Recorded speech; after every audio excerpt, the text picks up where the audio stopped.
The Icons of Real Estate Podcast. Are you ready to learn the proven money-making secrets from top-producing Icon agents? Ready to skyrocket your business?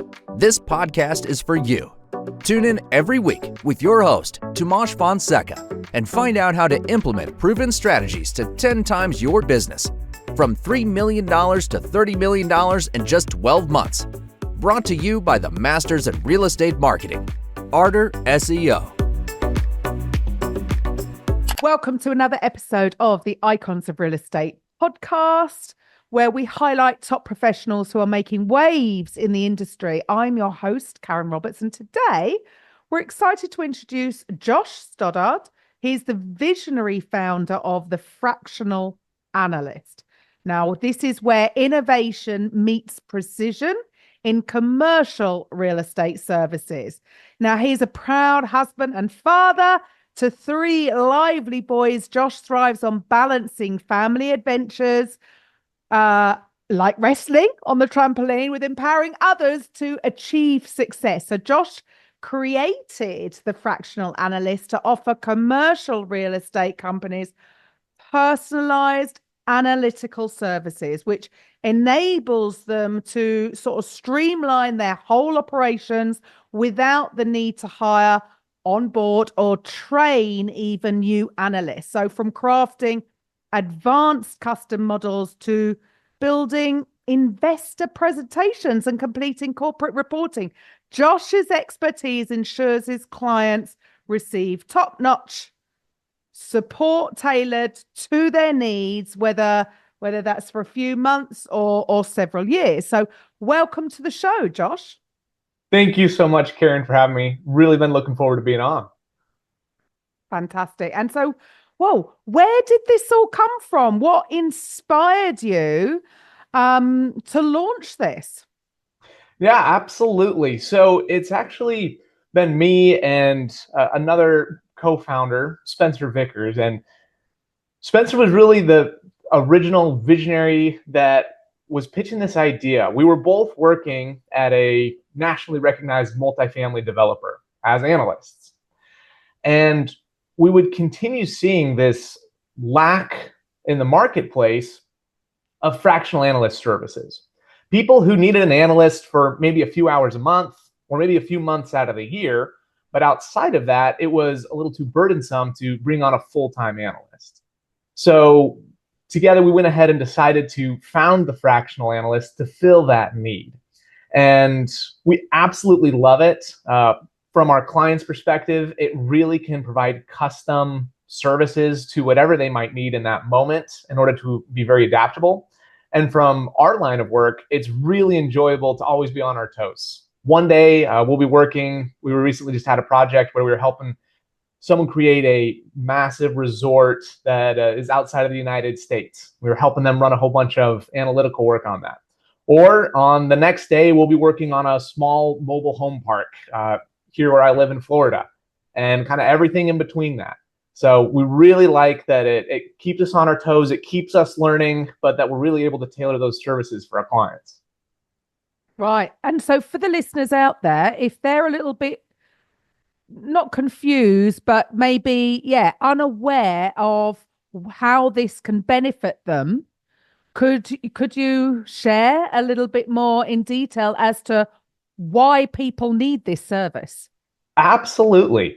So the Fractional Analyst provides real estate analyst services. Those include underwriting, creating custom models, investor or lender reports, market research, even asset management.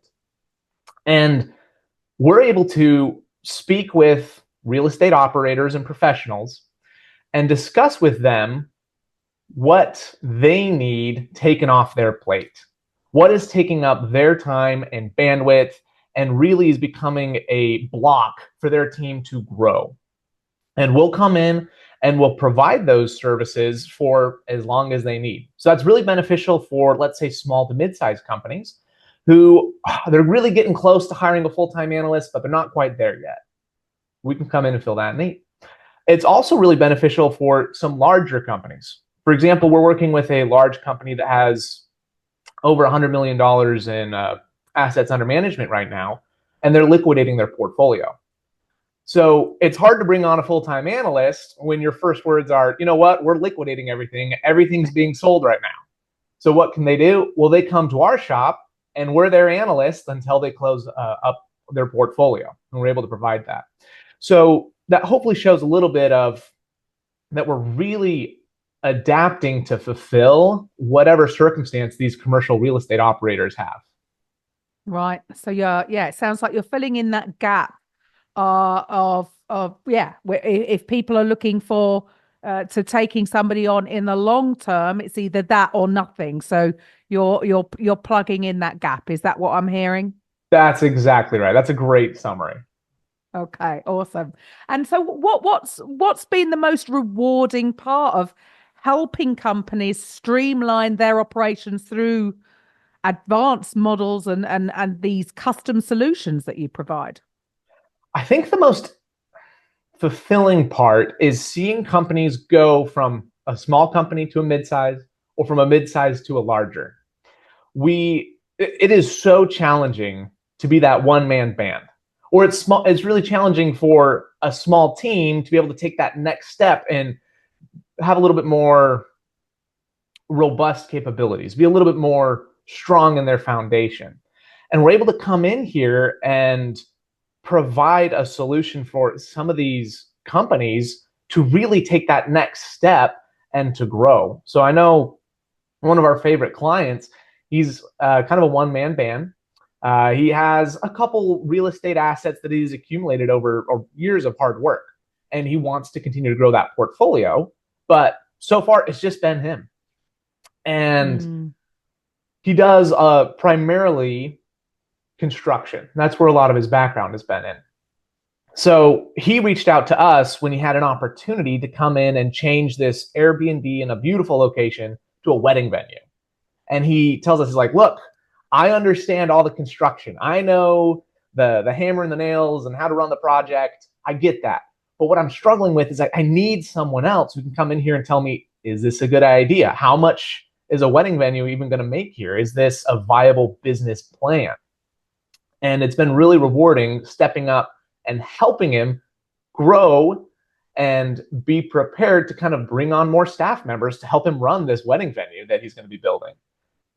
Wow. Okay. So it's stories like that. So how do you balance your passion for empowering the next generation with running a successful real estate focused business? How do you balance that? Well, you always have the balance between home and work, right? And I think everybody has that. As you mentioned, I've got 3 boys under the age of 5. And I absolutely, number one thing, love being a dad. It is so much fun. And my wife and I, we both just love being parents. But as everyone knows, that comes at that constant balancing game. How do you do a startup that takes 60 hours a week while also balancing taking the kids to Disney World every chance that we get? And it's a give and take, right? No day is going to be perfect. There are days where I'm perhaps a little bit too much of a businessman, and that I wish I would have spent more time with my kids. And on the flip side, there are days when I probably didn't get that one project completed today, but guess what? I was able to go and chase my kid around the backyard with a hose, right? So it is that constant balancing. And then to take that a step further, even within the company, it's a constant balancing game. Every young startup company has to balance their future growth with their immediate needs.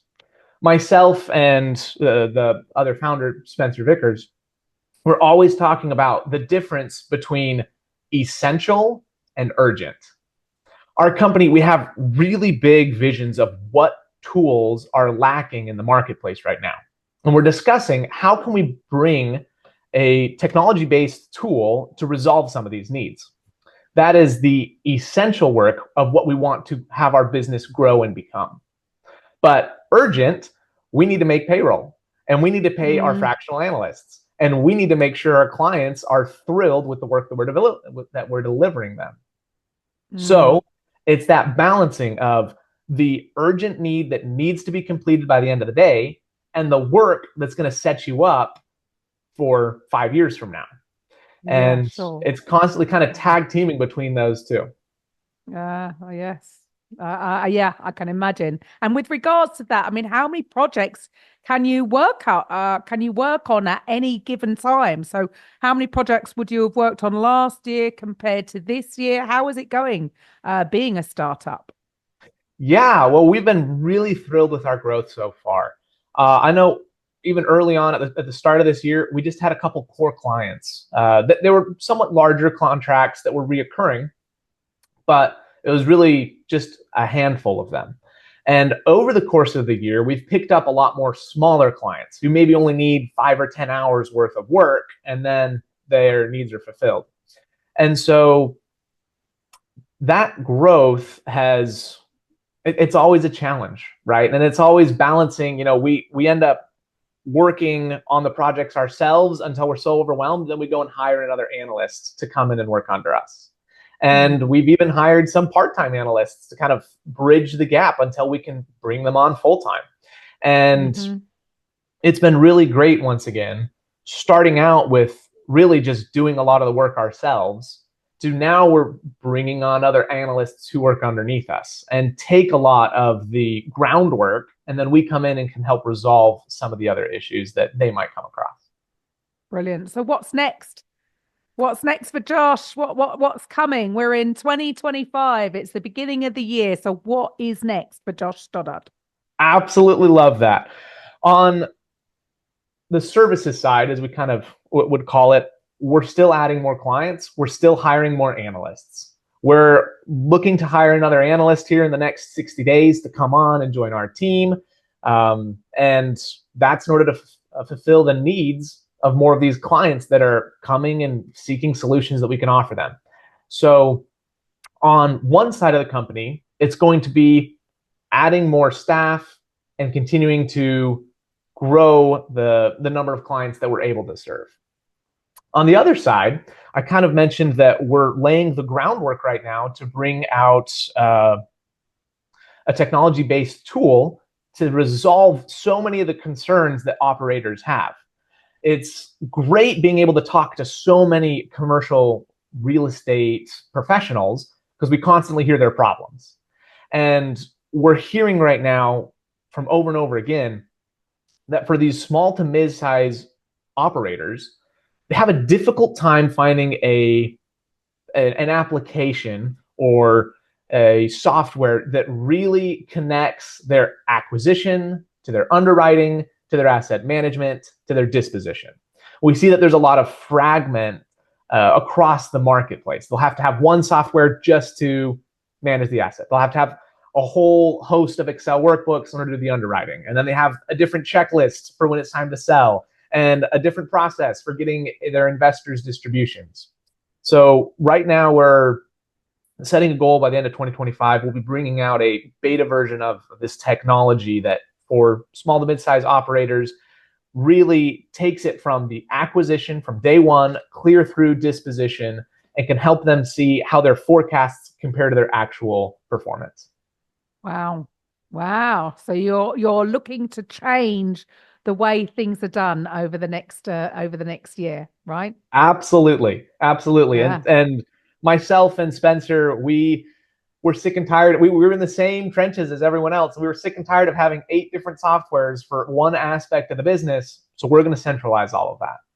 Bring it all in. Everybody loves that, to be able to open one piece so you know exactly where you are and you know what needs to be done next. Just it's all about simplification, isn't it, really? Exactly.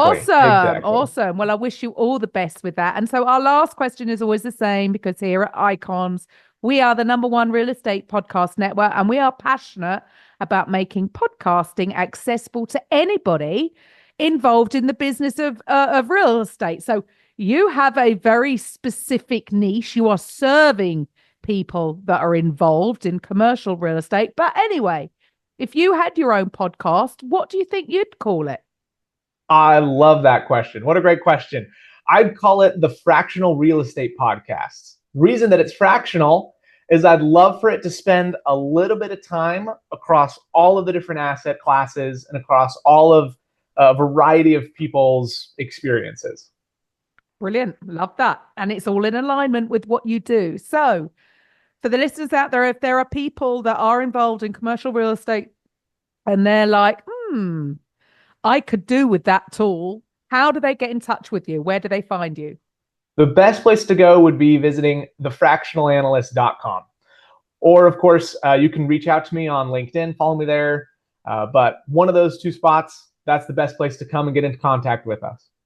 Awesome. Well, Josh, thank you so much for your time today. It's been interesting talking to you on a subject that's slightly different to the rest. So thank you for that. And to the listeners, I'll be back next time with the Icons of Real Estate. Bye for now.